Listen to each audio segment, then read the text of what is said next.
ಎಲ್ರಿಗೂ ನಮಸ್ಕಾರ. ಪುಷ್ಪಾ ಶೆಟ್ಟಿಸ್ ಕುಕಿಂಗ್ ಡೈರಿಗೆ ಸ್ವಾಗತ.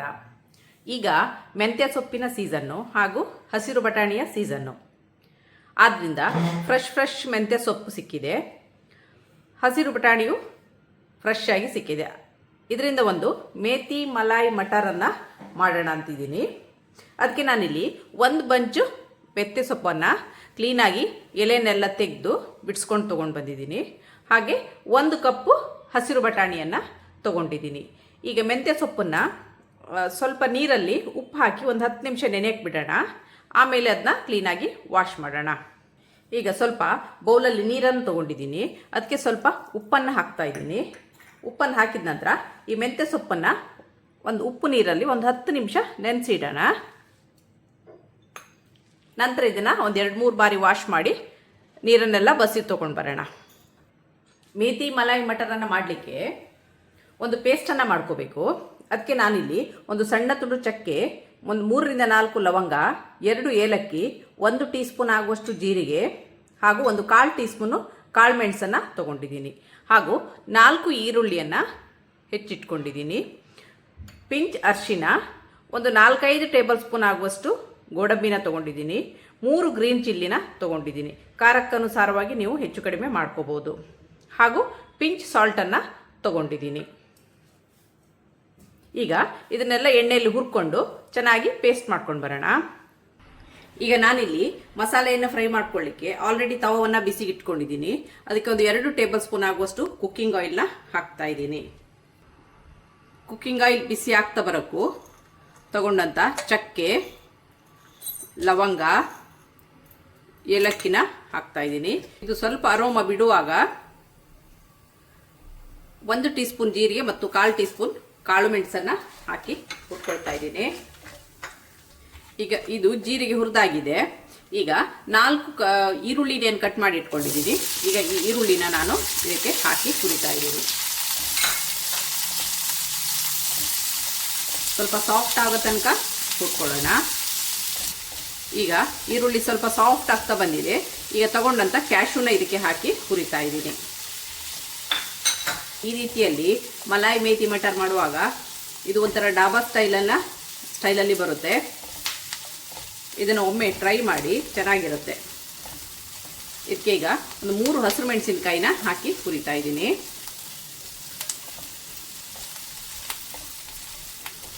ಈಗ ಪಿಂಚ್ ಹಳದಿನ ಹಾಕ್ತಾ ಇದ್ದೀನಿ. ಇದು ಆಪ್ಷನಲ್ಲು, ಬೇಕಾದರೆ ಹಾಕ್ಕೋಬೋದು, ಬೇಡದಿಲ್ಲ. ನಾನಿಲ್ಲಿ ಸ್ವಲ್ಪ ಹಳದಿನ ಸೇರಿಸ್ತಾ ಇದ್ದೀನಿ, ಸೇರಿಸಿ ಹುರಿತಾ ಇದ್ದೀನಿ. ಹಾಗೂ ರುಚಿ ಒಂದು 1/4 ಟೀ ಸ್ಪೂನ್ ಅಷ್ಟು ಉಪ್ಪನ್ನು ಹಾಕಿ ಹುರಿತಾ ಇದ್ದೀನಿ. ಈಗ ಗ್ಯಾಸನ್ನು ಆಫ್ ಮಾಡೋಣ. ತಣ್ಣಗಾದ್ಮೇಲೆ ಇದನ್ನು ಪೇಸ್ಟ್ ಮಾಡ್ಕೊಳ್ಳೋಣ. ಈಗ ತಗೊಂಡಂಥ ಮೆಂತ್ಯ ಸೊಪ್ಪನ್ನು ಕ್ಲೀನಾಗಿ ವಾಶ್ ಮಾಡ್ಕೊಂಡು ಬಂದಿದ್ದೀನಿ. ಈಗ ಇದನ್ನು ಸಣ್ಣಗೆ ಹೆಚ್ಕೊಳ್ಳೋಣ.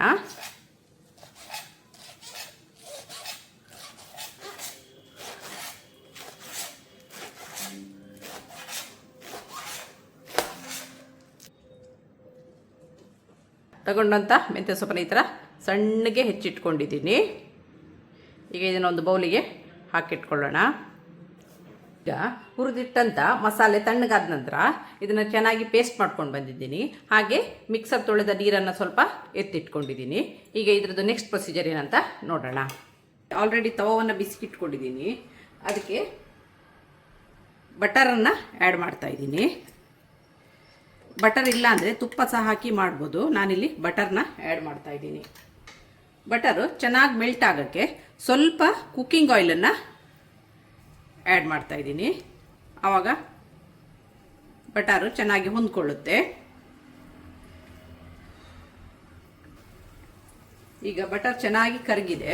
1 ಟೀ ಸ್ಪೂನ್ ಆಗುವಷ್ಟು ಶುಂಠಿಯನ್ನು ಸಣ್ಣಗೆ ಹೆಚ್ಚಿ ಹಾಕ್ತಾ ಇದ್ದೀನಿ. ಇದರದ್ದು ಈ ಥರ ಸಣ್ಣಗೆ ಹೆಚ್ಚಿ ಹಾಕೋದ್ರಿಂದ ಅರೋಮ ಚೆನ್ನಾಗಿರುತ್ತೆ. ಶುಂಠಿ ಹಸಿ ವಾಸನೆ ಸ್ವಲ್ಪ ಹೋಗೋಕ್ಕೂ 1 ಟೀ ಸ್ಪೂನ್ ಬೆಳ್ಳುಳ್ಳಿನ ಸಣ್ಣಗೆ ಹೆಚ್ಚಿದ್ದನ್ನು ಹಾಕ್ತಾ ಇದ್ದೀನಿ. ಬೆಳ್ಳುಳ್ಳಿ ಸ್ವಲ್ಪ ಫ್ರೈ ಆಗೋಕ್ಕೂ 1 ಟೀ ಸ್ಪೂನ್ ಆಗುವಷ್ಟು ಹಸಿಮೆಣಸನ್ನು ಸಣ್ಣಗೆ ಹೆಚ್ಚಿ ಹಾಕ್ಕೊಳ್ತಾ ಇದ್ದೀನಿ. ಶುಂಠಿ, ಬೆಳ್ಳುಳ್ಳಿ ಹಾಗೂ ಹಸಿರು ಮೆಣಸಿನಕಾಯಿ ಚೆನ್ನಾಗಿ ಫ್ರೈ ಆಗಿದೆ. ಈ ಹಂತದಲ್ಲಿ ನಾನೇನು ಚೆನ್ನಾಗಿ ಮೆಂತ್ಯ ಸೊಪ್ಪನ್ನು ಹೆಚ್ಚಿಟ್ಕೊಂಡಿದ್ದೀನಿ. ಈ ಮೆಂತ್ಯ ಸೊಪ್ಪನ್ನು ಇದಕ್ಕೆ ಹಾಕಿ ಹುರ್ಕೊಳ್ತಾ ಇದ್ದೀನಿ. ಮೆಂತ್ಯ ಸೊಪ್ಪನ್ನು ಚೆನ್ನಾಗಿ ಇದರ ಕೈ ಹೋಗೋ ತನಕ ಹುರ್ಕೋಬೇಕು. ಈ ಥರ ಮಾಡೋದ್ರಿಂದ ಇದರ ಮೆಂತ್ಯ ಸೊಪ್ಪಿನ ಕೈ ಎಲ್ಲ ಹೋಗಿ ರುಚಿ ಚೆನ್ನಾಗಿರುತ್ತೆ. ಸ್ವಲ್ಪ ಚೆನ್ನಾಗಿ ಹುರ್ಕೊಳ್ಳೋಣ ಇದನ್ನು. ಈಗ ಮೆಂತ್ಯ ಸೊಪ್ಪಿನ ಘಮ ಬರ್ತಾ ಇದೆ. ಮೆಂತ್ಯ ಸೊಪ್ಪು ಕೈ ಹೋಗಬೇಕಾದ್ರೆ ಹುರಿಯೋದ್ರಲ್ಲೇ ಇರೋದು. ಇದನ್ನ ಈ ಥರ ಚೆನ್ನಾಗಿ ಹುರ್ಕೋಬೇಕು. ಇದು ಬೆಣ್ಣೆಯಲ್ಲಿ ಹುರಿಯೋದ್ರಿಂದ ಅರೋಮ ಚೆನ್ನಾಗಿ ಬರುತ್ತೆ. ಮೆಂತ್ಯ ಸೊಪ್ಪಿನಲ್ಲಿರುವ ಕಹಿ ಎಲ್ಲ ಹೋಗಿದೆ. ಈಗ ಇದು ಆಗಿದೆ. ಈಗ 1 ಕಪ್ಪು ಹಸಿರು ಬಟಾಣಿಯನ್ನು ಇದಕ್ಕೆ ಆ್ಯಡ್ ಮಾಡ್ತಾ ಇದ್ದೀನಿ. ಹಸಿರು ಬಟಾಣಿಯನ್ನು ಹಾಕೋದ್ರಿಂದ ಇದು ಬೇಗನೆ ಬೇಯುತ್ತೆ. ಒಣ ಬಟಾಣಿಯನ್ನು ಹಾಕೋದಾದರೆ ಚೆನ್ನಾಗಿ ಒಂದು 6-7 ಗಂಟೆಗಳ ಕಾಲ ನೆನೆಸಿ ಆಮೇಲೆ ಬೇಯಿಸಿ ಇಟ್ಕೊಳ್ಳಿ. ನಾನಿಲ್ಲಿ ಹಸಿರು ಬಟಾಣಿ ಆಗಿರೋದ್ರಿಂದ ಇದನ್ನು ಒಂದು ಬಿಸಿ ನೀರಲ್ಲಿ ಕುದಿಯುವ ನೀರಿಗೆ ಹಾಕಿ ತೆಗೆದಿದ್ದೀನಿ. ಹಾಗಾಗಿ ಇದು ಬೇಗನೆ ಆಗುತ್ತೆ.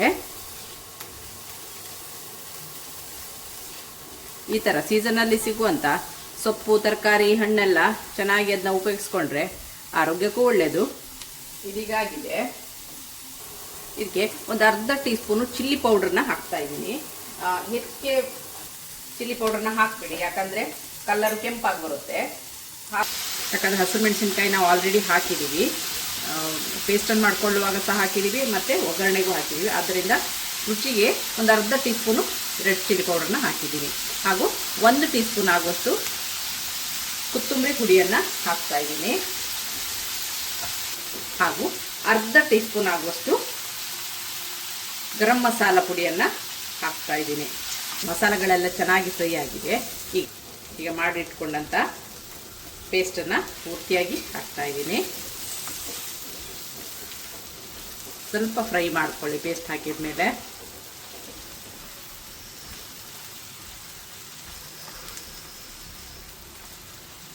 ಈಗ ಪೇಸ್ಟನ್ನು ಚೆನ್ನಾಗಿ ಪೇಸ್ಟ್ ಹಾಕಿದ ಮೇಲೆ ಚೆನ್ನಾಗಿ ಹುರ್ಕೊಂಡಿದ್ದೀನಿ. ಎಣ್ಣೆ ಎಲ್ಲ ಸೈಡಿಗೆ ಬಿಡ್ತಾ ಬರ್ತಾ ಇದೆ ನೋಡಿ. ಈಗ ಮಿಕ್ಸಿ ತೊಳೆದ ನೀರನ್ನು ಸ್ವಲ್ಪ ಸೇರಿಸ್ತಾ ಇದ್ದೀನಿ.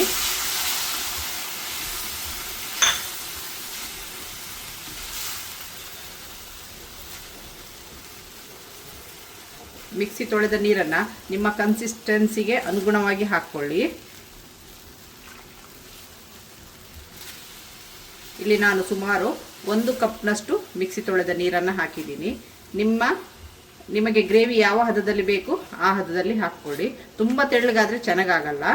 ಸ್ವಲ್ಪ ಈ ಕನ್ಸಿಸ್ಟೆನ್ಸಿಯಲ್ಲಿ ಬಂದರೆ ಗ್ರೇವಿ ಚೆನ್ನಾಗಾಗುತ್ತೆ. ರುಚಿಗೆ ತಕ್ಕಷ್ಟು ಉಪ್ಪನ್ನು ಸೇರಿಸ್ತಾ ಇದ್ದೀನಿ.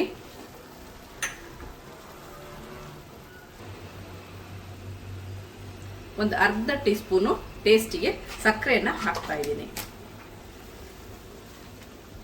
ನೋಡಿ, ಹದವಾದ ಕನ್ಸಿಸ್ಟೆನ್ಸಿಯಲ್ಲಿ ಬಂದಿದೆ. ಗ್ರೇವಿ ಈ ಥರದಲ್ಲಿ ಬಂದಿದೆ ನೋಡಿ, ಚೆನ್ನಾಗಿ ಬಂದಿದೆ. ಈ ಹಂತದಲ್ಲಿ ಉಪ್ಪನ್ನೆಲ್ಲ ಒಮ್ಮೆ ನೋಡ್ಕೊಳ್ಳಿ.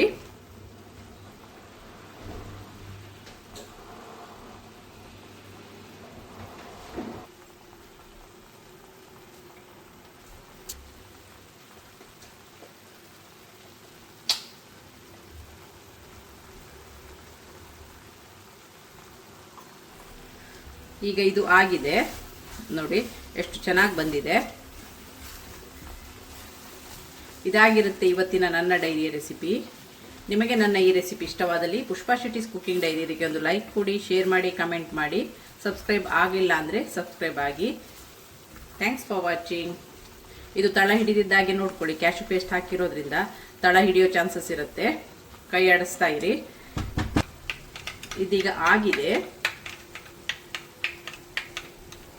ಇದಕ್ಕೆ ಸ್ವಲ್ಪ ಮಲಾಯಿಯನ್ನು ಹಾಕೋಣ. ನಾನಿಲ್ಲಿ ಒಂದು 4 ಟೇಬಲ್ ಸ್ಪೂನ್ ಆಗುವಷ್ಟು ಮಲಾಯಿಯನ್ನು ತಗೊಂಡಿದ್ದೀನಿ.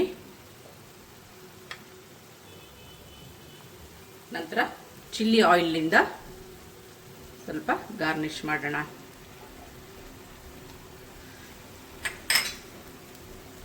ಮೇಲೆ ಕೊತ್ತಂಬರಿ ಸೊಪ್ಪನ್ನು ಉದುರಿಸಿದ್ರೆ